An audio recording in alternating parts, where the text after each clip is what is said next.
जी नमस्कार. माझं नाव सत्यनारायण मंत्री. मी आयुर्वेदिकचं काम करतो. दवा घेणं आणि दवा देणं हा एक मोठं आज एक समाधानाचं काम आहे असं मला वाटतं. आजी तुमचं नाव काय? इंदुबाई. बरं मला सांगा तुम्हाला काय काय त्रास होता पहिलं?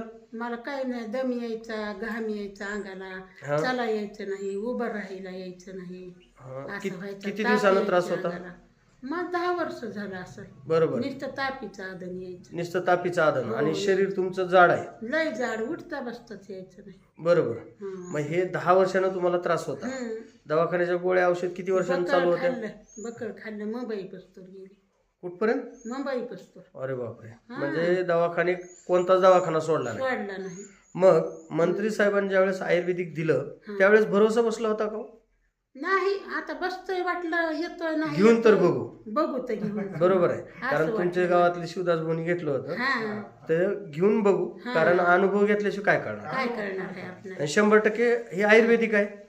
दमानं फरक पडेल पण शरीराला हानी तर नाही की? काहीच नाही. बरं आता माझं आयुर्वेदिक चालू केल्यापासून काय काय फरक पडलाय? काही नाही, आता शरीर कमी झालं, जरा दुखायचं, दम यायचा, ताप कमी झाली, उठाय बसायला यायले. आता चांगलं पाहिजे. गुडघ्याचा त्रास कमी झाला. गुडघ्याचा त्रास बी कमी झाला. शरीर हलकं वाटायला म्हणजे वजन कमी झालंय. वजन कमी झाले. मेन महत्वाचं वजन कमी झालं. वजन 5-6 किलो तर कमी झालं असं. त्याच्यामुळे मला वाटते दम यायला नाही, घाम यायला नाही वजनामुळे.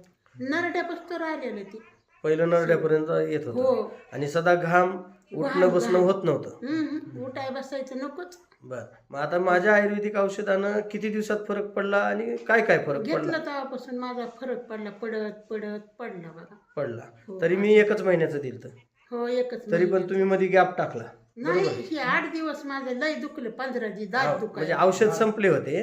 बरोबर आहे. मग आता मला सांगा, तुम्हाला चलता उठता बसता फिरता यायला लागले आणि ह्या आयुर्वेदिकची ताकद तुम्हाला कळाली आणि मंत्री साहेबांनी तुमच्याकडून तुम्हाला फसवलं का तुमच्या शरीराचं चांगलं झालं? नाही, चांगलं झालं. म्हणून तर तुम्ही डबल फोन करून बोलवलं. बरोबर आहे. आता वय तुमचं जवळपास 70-65 असेल. बरोबर. मग ह्या वयात तुम्हाला माझ्या आयुर्वेदिकनं गुण दाखविला. बरं, तुम्ही खरं सांगाल का खोटं सांगाल? नाही, खोटं कसं सांगाल? कारण तुम्ही पैसे दिले तर तुम्हाला गुण आलाय म्हणूनच तुम्ही सांगा. काल फोनवर बी सुद्धा तुमचं चालू होतं बोलणं, मला फरक पडला. म्हणजे तुमच्या 65-70 वर्षाच्या वयाला 10 वर्षानं आजार असणारा दवाखाने करून सुद्धा गुण नाही आला आणि आपल्या आयुर्वेदिकनं तुम्हाला गुण दाखवा. बरोबर आहे. मग आता ही गरमी कमी झाली, शरीर कमी झालं, उठता बसता फिरता यायला लागले. बरोबर आहे. म्हणजे तुम्हाला पहिलं नुसतं बोलायला लागलं तर घाम सुटला होता. बोलायचं यायचं नाही. बरोबर. इतकं चाललं की उभा राहावा, उठकं चाललं की उभा राहावा. बरोबर. असं व्हायचं. म्हणजे ह्या आयुर्वेदिकनं तुम्हाला चांगलं केलंय, बरं केलंय आणि फरक पडला. चांगलं केलंय. धन्यवाद. बरं, तुमच्यासारखे असे पेशंट आहेत त्यांना काय सांगू शकता? औषध आहे, विश्वास ठेवून घ्यावं का नाही? घ्यावं लागते. आपण सांगायचं, मला तर गुण आला नाही, घ्या म्हणायचं. म्हणजे अनुभव आला म्हणून तुम्ही सांगा. घेतले का नाही तिकडे? बरोबर, घेतले. घेतले का? आणि पेशंट आज डॉक्टरकडे पैसे घालण्यापेक्षा आयुर्वेदिक कधीही चांगलं. कधी बी चांगलं. धन्यवाद. नमस्कार.